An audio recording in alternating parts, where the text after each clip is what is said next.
de Derecho Aeronáutico y Espacial. Es decir, tengo dos expertos para hablar de este tema que vamos a tratar de analizar a detalle. Bienvenidos. Bueno, gracias, muy amable por la invitación y esperemos que las intervenciones que tengamos en este importante programa sea de utilidad para los radioescuchas y ayuda a entender que tanto la seguridad como la investigación de accidentes son disciplinas científicas, que hay que hacerlas de la manera más equilibrada, que no se trata de buscar culpables, ese no es el objetivo de estos procesos. El objetivo de estos procesos es evitar que vuelvan a producirse. Bueno, muy buenos días, gracias por la invitación. Un gran saludo también a los radioescuchas y bueno, esperemos que, como dice el capitán Álvarez, las intervenciones del día de hoy sean fructíferas y bueno, lo importante y lo primordial en el sector aeronáutico es la seguridad. Yo quisiera comenzar, y a raíz de este accidente se han creado muchísimos rumores sobre, primero la aerolínea, sobre quiénes manejan la aerolínea, si Venezuela está involucrada en el manejo de la aerolínea. Yo tengo entendido, y conforme la historia de la aerolínea, ella surge en Venezuela y en sus inicios originalmente fue llamada Línea Aérea Merideña Internacional de la Aviación, LAMIA. Ahora, en el ahora, en nuestro presente, LAMIA no pertenece a venezolanos. Bueno, mire, yo creo que los venezolanos debemos hacer un análisis retrospectivo y tratar de entendernos nosotros mismos, porque parece que si no tenemos las cosas, pues buscamos cómo hacerle daño al país.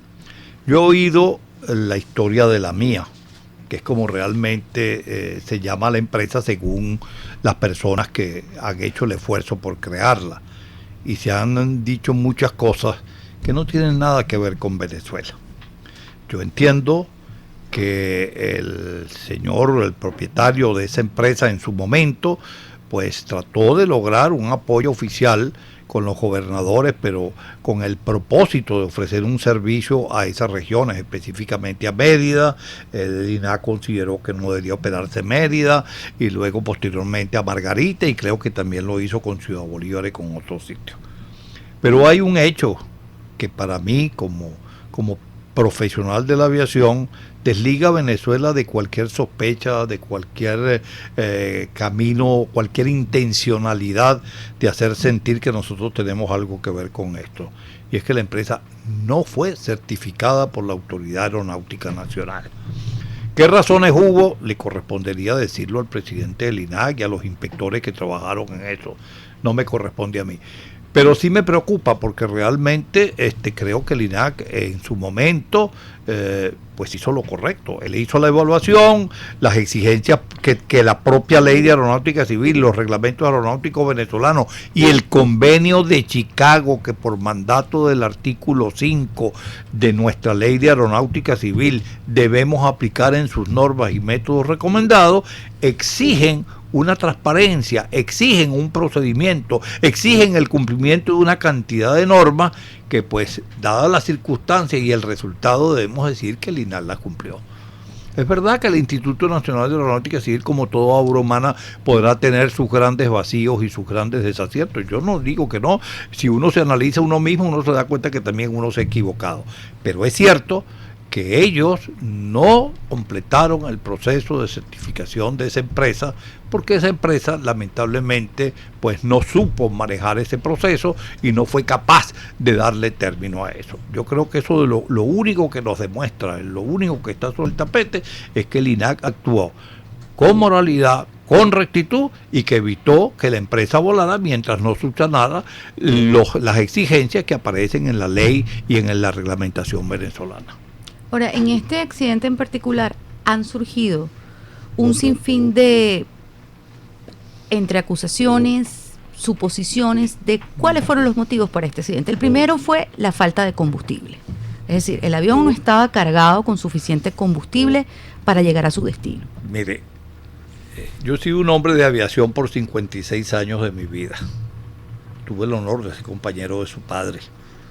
a quien fue un gran compañero, un gran amigo de la juventud. Yo creo que los accidentes de aviación uno debe ser bien prudente en lo que dice.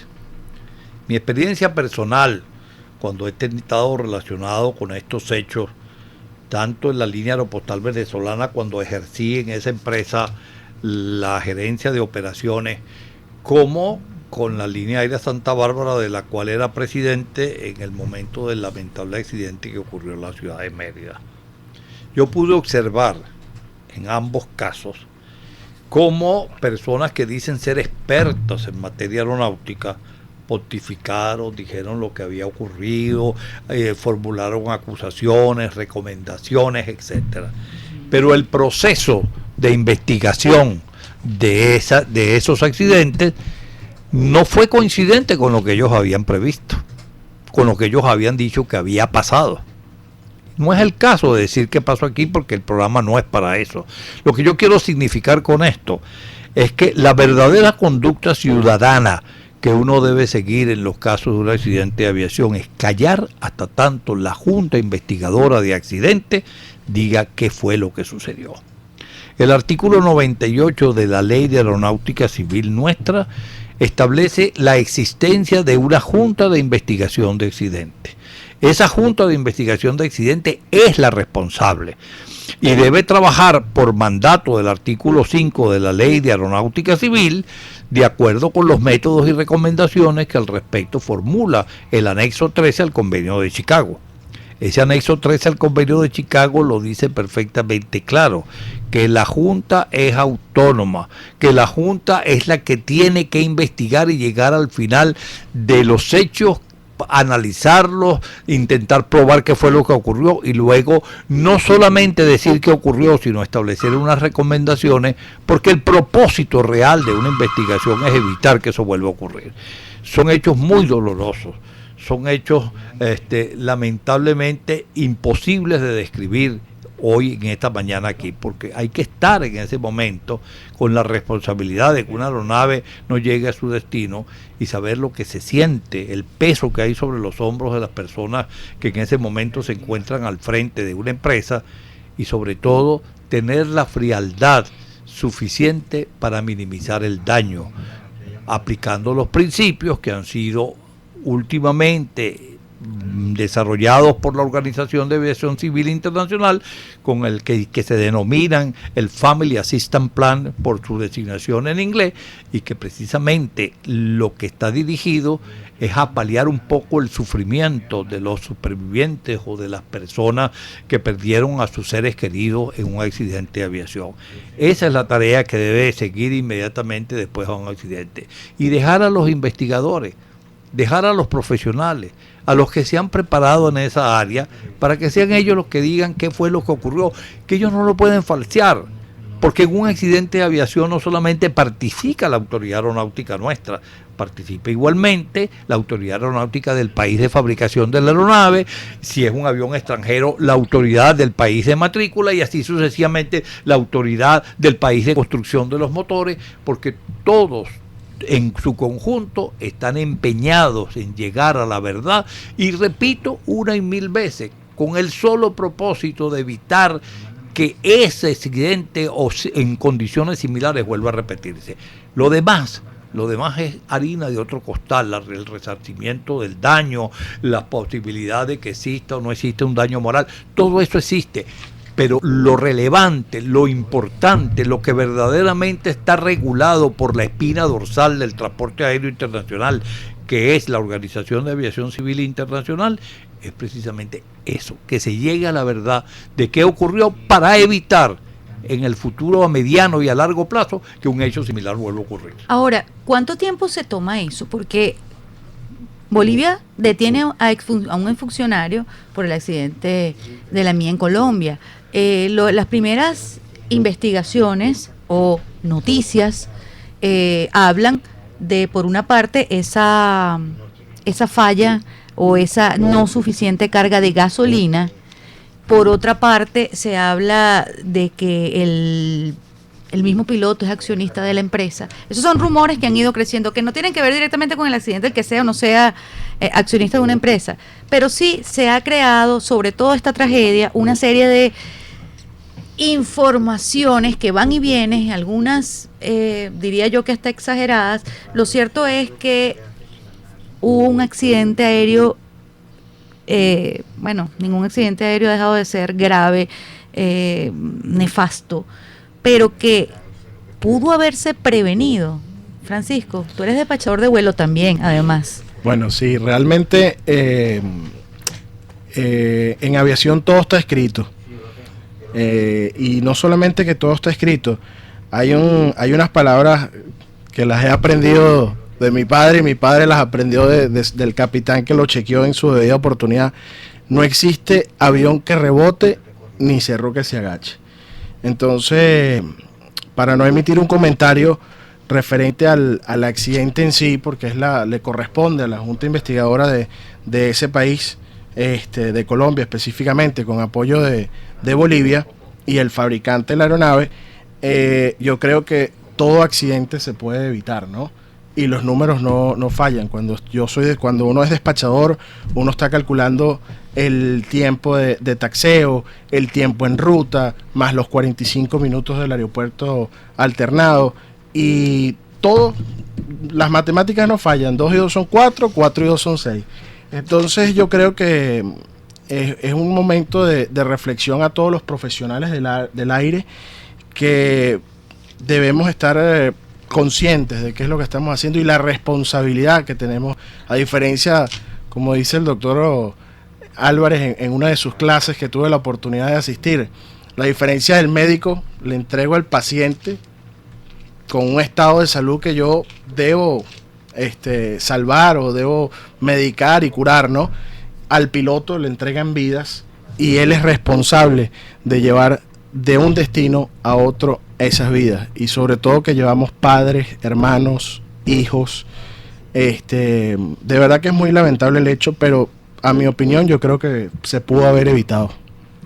Vamos a ponerle música a este programa como es costumbre, y al regreso vamos a hablar sobre la seguridad aérea en Venezuela. Ya regresamos, amigos.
Estamos de vuelta con La Dama y el Vagamundo.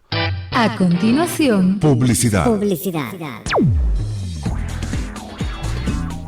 Si de exclusividad y confort se trata, solo la cadena hotelera Eurobuilding brinda un servicio business class para clientes exigentes. Con más de 20 años ofreciendo calidad y servicio, Eurobuilding en Suite Caracas te ofrece todas las alternativas posibles. Habitaciones inteligentes, sala privada de reuniones, piscina, spa, sauna, salones para eventos sociales o corporativos y la mejor gastronomía nacional e internacional.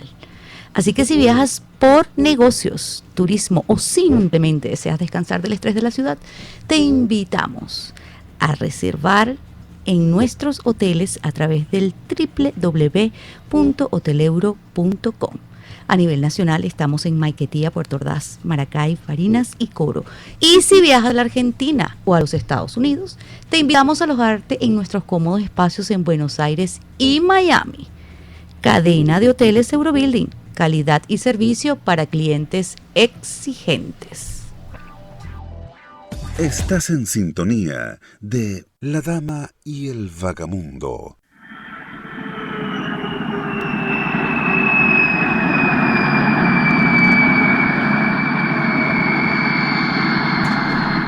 Hoy, amigos, conversando sobre la seguridad aérea con dos expertos, con dos vagamundos invitados, el capitán Jorge Álvarez y el abogado Francisco Ramírez, ambos trabajadores en el mundo aeronáutico. Pero vamos a compartir un poco los mensajes que tenemos de nuestra querida audiencia. Osvaldo nos dice: buenos días, tema por demás interesante, les seguiré escuchando desde Los Naranjos.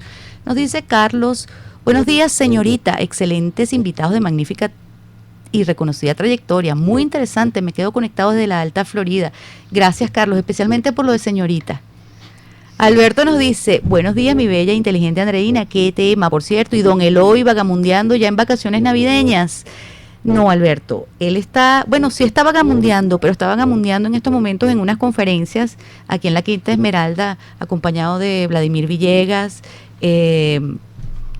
y otros conferencistas. También tenemos el comentario de Nelson Chá, que dice: hola, buenos días, dama y vagamundo, excelente tema y además nos distrae de los tópicos del día a día y nos permite conocer un poco más sobre este tipo de normativas aeronáuticas y de cómo se maneja la aviación comercial en el país, desde la Floresta. Habíamos dejado pendiente hablar de cómo es la seguridad aeronáutica en Venezuela, pero antes me gustaría hacer un recorrido histórico, ustedes que están mejor informados, sobre los accidentes aéreos que ha tenido Venezuela, por lo menos en los últimos 60 años. Mire, accidentes aéreos hay muchos, los hubo en el pasado, porque en el pasado, especialmente todavía cuando yo empecé a volar así, las aeronaves no estaban dotadas de los modernos sistemas que tiene hoy. Hoy una aeronave lleva radar, tiene plataformas inerciales, tiene sistemas de navegación de GPS, tiene una cantidad de cosas que han ido minimizando la posibilidad del error. Pero hay accidentes muy dolorosos. Cuando la gente ama su trabajo y le pone pasión a su trabajo, trata de aprender de esos hechos.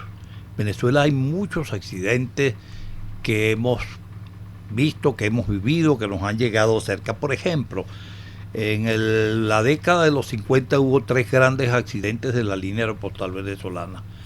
La empresa en la que me formé, a la que le debo lo que soy, la empresa que he amado en el buen sentido de la palabra, con mucho deseo, la empresa donde tuve el honor de trabajar con tu padre.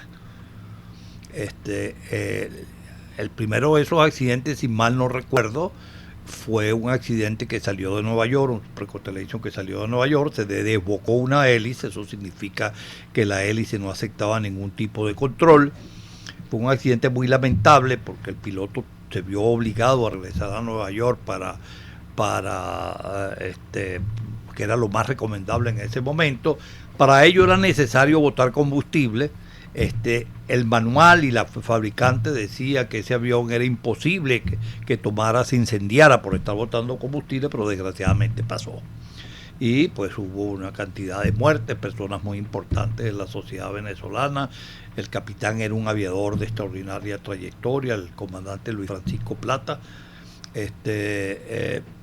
Luego vino otro que fue precisamente aquí en el Ávila.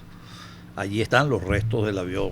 Cuando uno baja hacia el mar, del hotel Ávila arriba, en la cumbre de nuestro hermoso cerro, y baja, encuentra allí los restos de un Super Constellation de Aeropostal, que probablemente hubo una cantidad de cosas que se enfrentaron.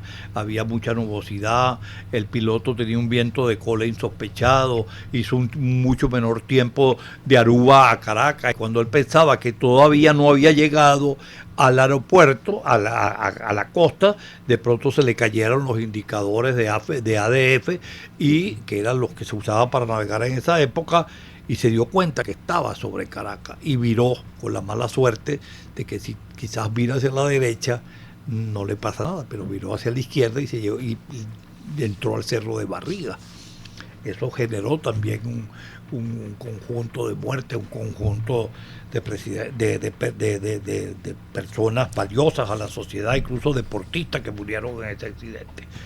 Luego, posteriormente, hubo el accidente de Maracaibo, en Machiques, donde un avión procedente de Panamá, también un Constellation de Aeropostal, pues el piloto decidió descender porque probablemente confundió que era la época en que no había muchas ayudas a la navegación, confundió los mecheros que veía con que estaba llegando a Maracaibo, estaba detrás, y pegó también en la punta del cerro era un avión que recuerdo mucho, a pesar de mi juventud, que estaba cargado de coristas muy bellas que venían a un espectáculo en Caracas.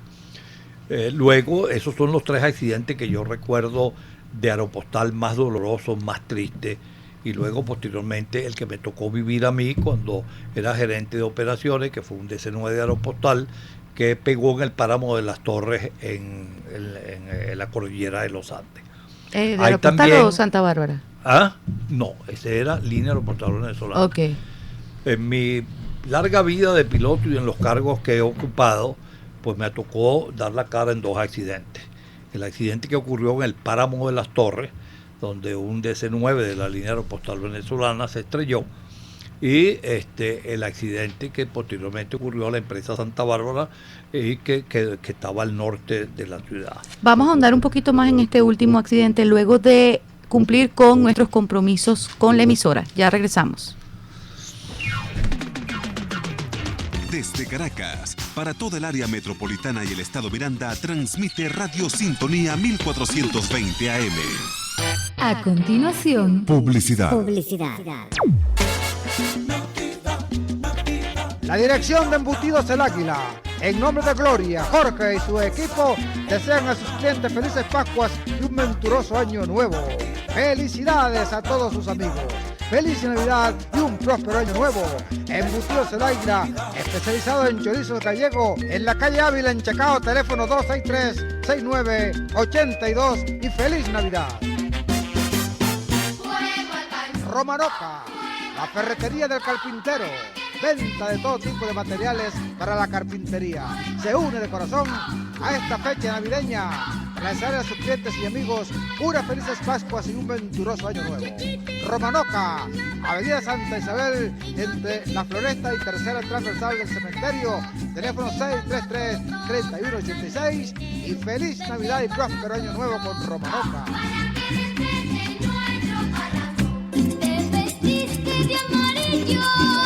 A esa fiesta grande o pequeña, vístala de alegría, con los bonitos manteles de Gilda Mantelería. Feliz Navidad y muchísima alegría, con sus mesas bien vestidas de Gilda Mantelería. Teléfono 490-9271 y el 0414-293-5626. Tenemos todo tipo de manteles, redondos y cuadrados, sillas, toldos, fotos para las sillas y la atención de Yelma y Dolores. Y feliz Navidad y próspero año nuevo. Llévame a cortar las flores.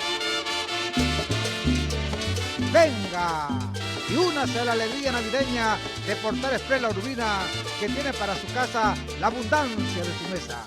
un bodegón bien surtido, carnicería, charcutería, víveres.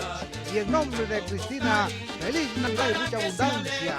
Portal Express La Urbina, calle 13, edificio Liliana, teléfono 243-4102 y el 243-0928. Alegre esta Navidad y piense en Portal Express La Urbina. Feliz año para ti. Año tras año nos abrazamos a nuestros clientes deseándoles lo mejor. Somos Doménica y Sandro de Radiadores Venecia. Todo en radiadores nuevos y usados. Estamos en la avenida Roosevelt entre la Nueva Granada y el Prado de María para atenderles todos los días. ¡Feliz Año Nuevo! También desde el litoral y para toda Venezuela, el saludo navideño de su carpintería Formicamar, con un abrazo sin fin de su amigo Antonio Marín, especializado en cocinas empotradas, y este año que comienza siempre espera su llamada. Teléfono 0414-281-3539 y feliz Navidad. Sintonía 1420 AM. Ya estamos de vuelta con La Dama y el Vagamundo. Hoy, amigos, hablando sobre la seguridad aérea con dos invitados de lujo, el capitán Jorge Álvarez y el abogado Francisco Ramírez, de quien también vamos a conversar sobre la formación en seguridad aérea. Habíamos dejado al aire la explicación sobre el último accidente con la aerolínea Santa Bárbara. ¿Allí qué pasó? Bueno, ahí pasó las cosas que, mire, el ser humano es impredecible. El capitán que comandaba el avión a Mérida, si mi memoria no me es infiel, tenía más de 2.700 aterrizajes en ese aeropuerto. Era un piloto experto, era un piloto disciplinado, era un piloto que se le calificaba de extraordinario. Pero ese día, como suceden las cosas, dicen que hay un determinismo en la conducta humana. Ese determinismo que nos puede llevar a un accidente es lo que se pretende corregir con el entrenamiento y con la formación de las tripulaciones.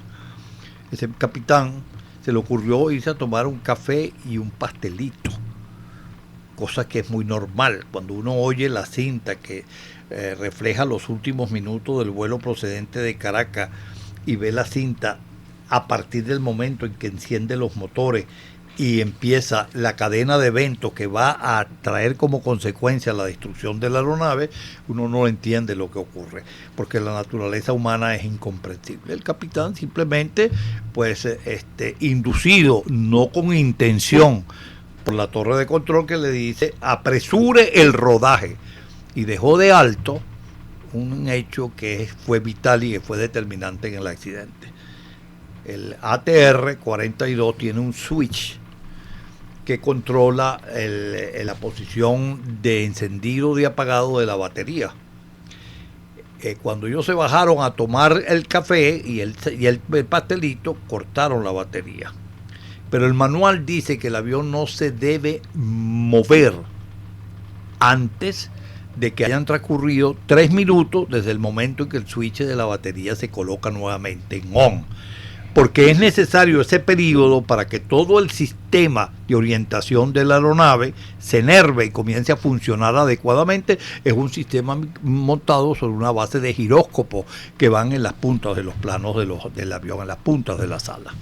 Pues el capitán, desgraciadamente, desde el momento en que enciende y el momento en que inicia la carrera de despegue, no completó los 3 minutos. Y la aeronave consecuentemente perdió ciertos instrumentos que eran vitales para el vuelo. Se produjo una confusión por el apresuramiento de la torre, de decirle apresure su rodaje porque hay un avión de tal compañía que viene, va a hacer una aproximación, y en ese apuro no se dieron cuenta de lo que estaba pasando. Y se da cuenta en medio de la carrera de despegue, y en vez de abortar el despegue, que era la técnica correcta, lo que debió haber hecho, por lo menos lo que yo hubiera hecho, él continuó con el propósito de que si se mantenía sin volar, sin meterse en nube, como nosotros decimos los pilotos, volando visual, pues le iba a dar tiempo al sistema a enervarse y no hubiera mayores consecuencias. Sin embargo, por razones que uno no entiende, vira suavemente a la derecha para darle paso al avión que viene aterrizando, luego inicia a la izquierda y no tiene sistemas de orientación adecuados para saber hasta dónde debe virar. Cuando él cree que está saliendo hacia el occidente hacia el oriente de Mérida, resulta que estaba al norte de Mérida. Me da la impresión a mí, no lo sé, no lo puedo precisar, pero me da la impresión a mí, después de haber oído las cosas, de haber visto las pruebas, que el copiloto sí se dio cuenta. El copiloto era una persona que a mí me merecía muchísimo respeto. Era un muchacho que se había formado no solamente como piloto, se había formado como administrador de líneas aéreas, había egresado de un instituto en los Estados Unidos que es muy, muy, muy directo de formación de personal aeronáutico con excelentes calificaciones. Y ese muchacho advirtió, y al final se da cuenta de lo que está pasando, pero ya era tarde. Desgraciadamente, la velocidad de los aviones hace que cuando se percibe el error, muchas veces no hay tiempo de corregirlo. Yo no lo juzgo. Creo que no tengo ningún derecho de juzgarlos, porque para juzgarlos yo tendría que probar la intencionalidad de la conducta de ellos. Yo no creo que ningún piloto quiera matarse. El piloto ama su trabajo, el piloto ama las aeronaves. Bueno, hace unos años atrás hubo un piloto alemán que sí se quiso, pero ese tema no lo vamos a tocar. Era un enfermo. Eso indica. Y aquí quiero darle la palabra a Francisco Ramírez, abogado, y además forma parte de los preparadores del Centro de Estudios Avanzados de Derecho Aeronáutico y Espacial de Venezuela. Francisco, en la formación de cualquier personal aeronáutico, partiendo de los pilotos, además de que se les hace la prueba psiquiátrica, no sé con cuánta frecuencia, pero sí es un factor determinante por la responsabilidad tan grande que tienen a su cargo. ¿Cómo estamos en formación? Bueno, básicamente hay dos aristas que tenemos que dividir aquí, ¿no? Tenemos el proceso formativo del personal técnico aeronáutico, que está todo bien estructurado por las regulaciones aeronáuticas Suspensum, ¿verdad? Que es la formación de piloto comercial, piloto privado, tripulantes de cabina. Sin embargo, el CEADAE nace de un grupo de profesionales vinculados con el derecho y con la aeronáutica que ven la necesidad de profesionalizar a ese personal técnico aeronáutico. Nosotros contamos con el reconocimiento del Ministerio de Educación. Todos nuestros programas están enfocados bajo los estándares internacionales, regionales y locales de cada sitio. En el caso específico de Venezuela, por las regulaciones aeronáuticas venezolanas y la ley aeronáutica civil. Desde el CEADAE dividimos 4 áreas muy importantes dentro del proceso formativo: lo que es derecho, operaciones aéreas, seguridad aeronáutica y transporte aéreo. Y cada una de ellas se subdivide de manera de aportar a cada una de las personas que están vinculadas dentro del sector aeronáutico cómo yo voy a gestionar esos procesos que tengo en el día a día dentro del entorno laboral de una organización.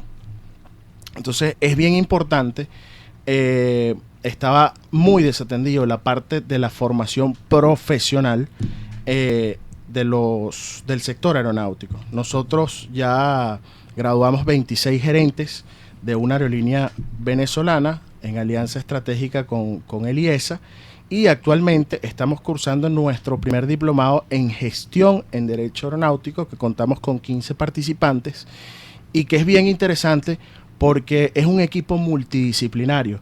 Encontramos tripulantes de cabina, una tripulante de cabina específico que está estudiando derecho, se está profesionalizando en el sector, técnicos en mantenimiento aeronáutico, tenemos una persona que es dueña de un taller de mantenimiento aeronáutico, y todos tienen un objetivo y un fin común: es aprender y saber cuáles son las herramientas y cómo debo hacer yo frente a una situación específica. Hace poco leí una noticia que hablaba de ahora la exigencia para pilotos y tripulantes de cabina, no en Venezuela, creo que en los Estados Unidos, de que obligatoriamente deben ser egresados de una universidad, o sea, tener una carrera y luego optar para ser pilotos o tripulantes de cabina o despachadores de vuelo.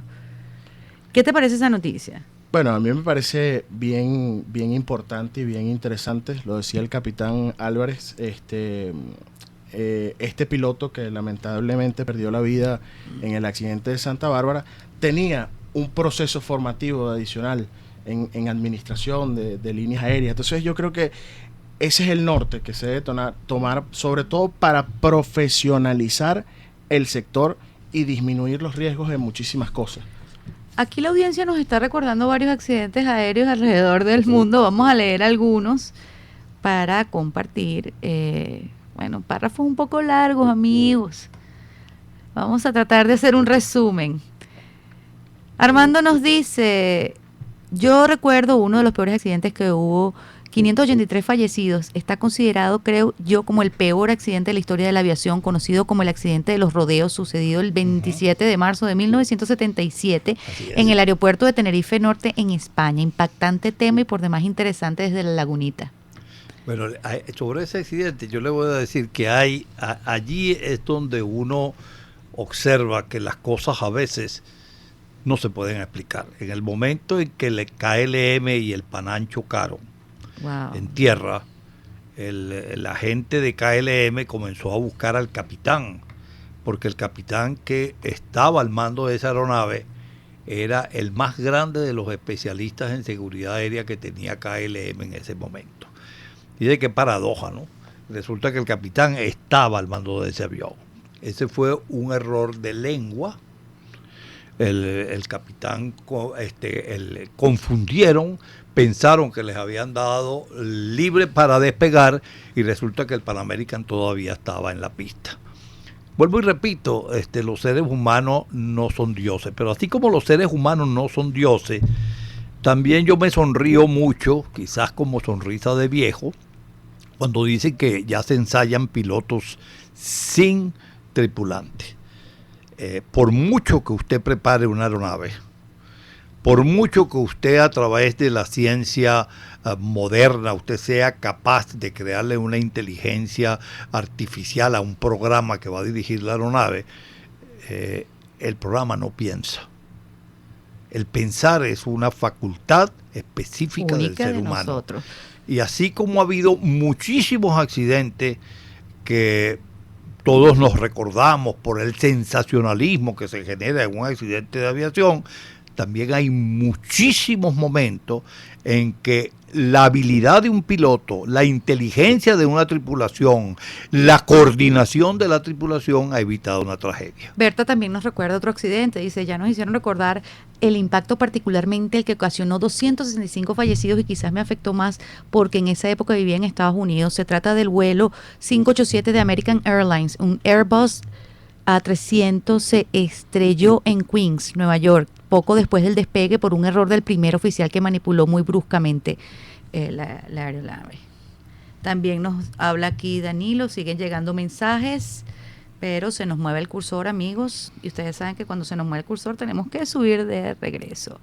También Hernán nos dice, ¿ustedes recuerdan el curioso y nefasto caso que arrojó fallecidos en la aeronave, entre 225 y 348 fallecidos en tierra, el choque en 1996 de Air Africa, que ocurrió cuando un Antonov 32 que intentaba despegar del aeropuerto en Dolo en Kinshasa se salió de la pista y se estrelló contra un mercado lleno de gente? Así es. Danilo nos dice, soy un curioso de este tema y muchos ignoran cuándo fue que ocurrió el primer desastre comercial de la aviación en Italia, y uno de los primeros desastres aéreos en la historia sucedió el 2 de agosto de 1919. El avión Caproni CA-48 se estrelló en Verona, Italia. Todos a bordo murieron, con varias fuentes que eran 14 y otras 17 pasajeros. Desde Altamira nos escribe Danilo. Sí, la historia de la aviación, como la historia de la humanidad, pareciera que se hace sobre el dolor.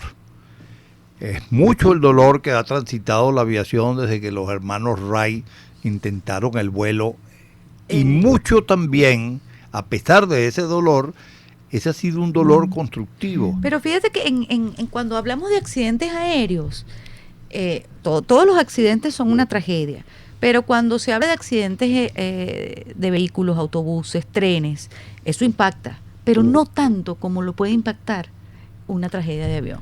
Bueno, pero ahí tiene algo que decir la prensa. La prensa, pero por ejemplo, yo recuerdo,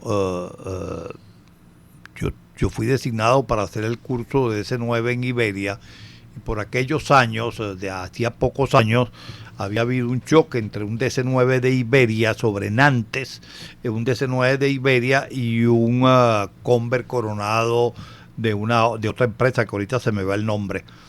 Y el Conver aterrizó gracias a la pericia, a la tranquilidad, a la habilidad, al buen criterio del comandante, que creo que todavía vive, ya está muy anciano, y logró poner el avión y llegar a un sitio donde la mayoría de los pasajeros no sufrieron daño. Desgraciadamente, el avión de Iberia, el ala del Conver le cortó la cola, y sin cola un avión no vuela. Bueno, vamos a compartir otro tema musical y al regreso, para cerrar el programa, quisiera preguntarles qué tenemos y qué nos falta en la aviación de Venezuela. Ya regresamos, amigos.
A continuación, Publicidad.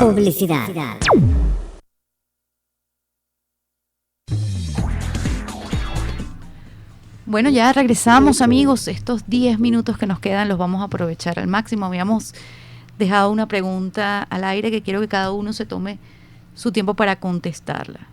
En Venezuela, en aviación, ¿qué tenemos y qué nos falta? Bueno, desde mi punto de vista y por lo que he visto y he estado involucrado con la parte aeronáutica y sobre todo también con la parte formativa, la parte técnica, hay muchísima juventud que hoy en día quiere incursionar, tiene un sueño, quiero ser piloto, quiero ser tripulante de cabina. Son tiempos difíciles, nada es imposible, solo hay que seguir adelante, pero hay bastante gente. Hay un déficit que se necesita solo en Latinoamérica. Vamos a necesitar 48,000 pilotos y hace rato conversando tras cámaras con el capitán, alrededor de 500,000 pilotos se van a necesitar a nivel mundial. Y no los hay. Entonces hay un déficit bastante grande y yo creo que hay que hacer una integración entre la parte técnica ese piloto que hace su curso de 4 meses, aerodinámica, peso y balance, con la parte gerencial, con la parte profesional. Es sumamente importante. Y desde el CEADAE nosotros tenemos esa visión con Venezuela y con Latinoamérica para formar a todos esos profesionales en la parte aeronáutica. ¿Cuáles son las redes sociales del CEADAE para que nuestra audiencia pueda buscarlos por allí y averiguar un poco más? Tenemos Instagram, Twitter, Facebook y la página web www.ceadae.com, y también pueden comunicarse a través del 0212-307-9060. Capitán, usted hablaba mientras disfrutábamos de la canción de la diferencia entre el capitán de su generación y el capitán de hoy en día. Sí, son dos cosas distintas. En mi época, cuando yo empecé a volar, fui compañero de tu padre, comenzó él conmigo a volar.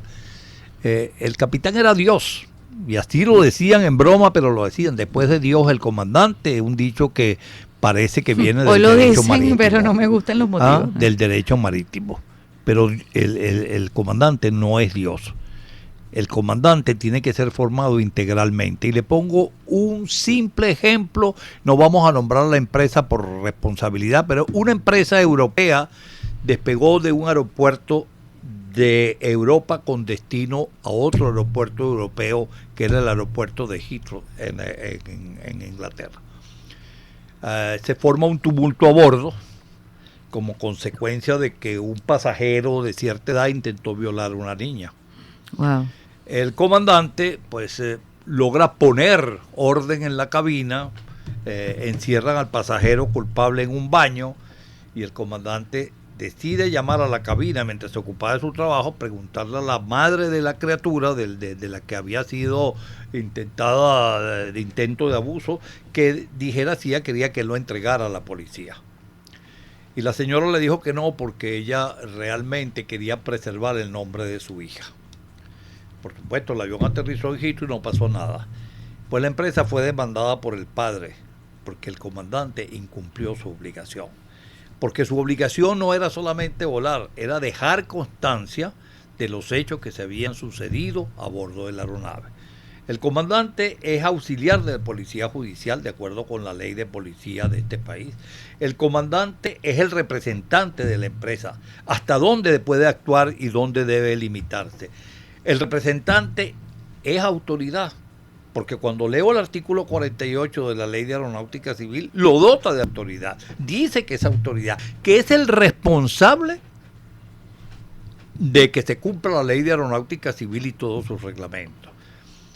Pero el comandante no deja de ser un empleado, no deja de estar sometido a un régimen de subordinación y dependencia con una empresa. Entonces, yo creo que para que tengamos unos comandantes cada vez más reflexivos, unos comandantes que cada vez nos den mayor seguridad, es necesaria una formación integral.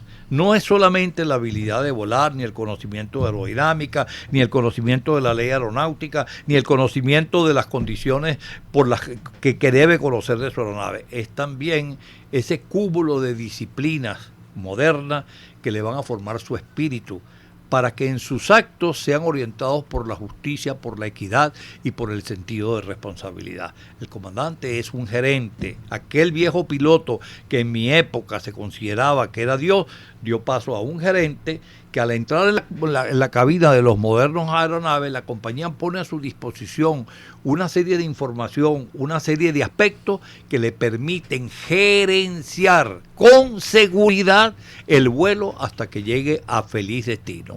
Y ese es el propósito que tenemos nosotros. Esa es nuestra lucha. El que realmente a través de CEADAE y a través de las universidades, la Universidad Católica es una de las pocas universidades que hoy en día tiene la materia de Derecho Aeronáutico. Sí. Mi hijo la está viendo, por cierto, en este momento. Y a través de muchas otras cosas que se podrían hacer, y a través de grandes profesionales que tienen el derecho, que tienen la ingeniería, claro, etcétera. Nosotros a veces nos menospreciamos. Cuando yo fui gerente de operaciones de Aeropostal, acababan de llegar a Venezuela los MD-80. Y había un problema con un brazo hidráulico del radar que la fábrica McDonnell Douglas y los famosos ingenieros de ellos no habían podido arreglar.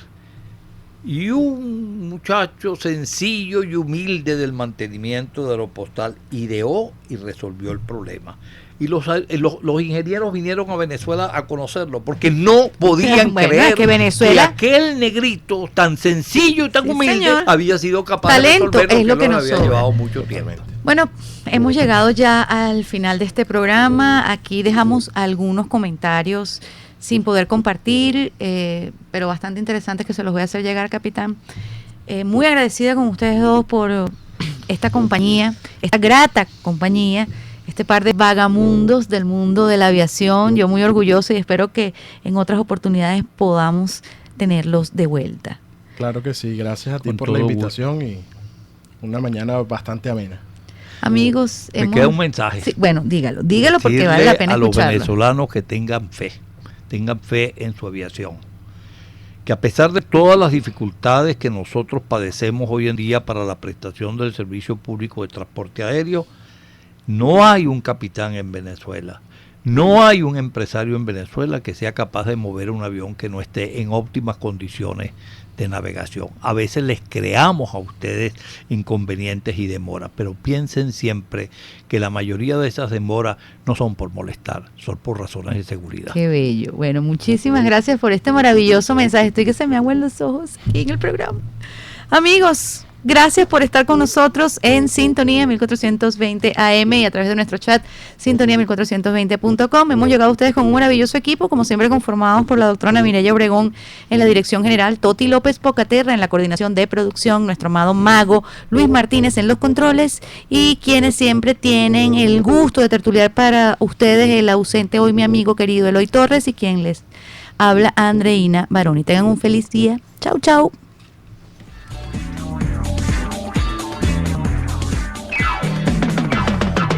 Es la radio que cada día se oye más, porque cada día te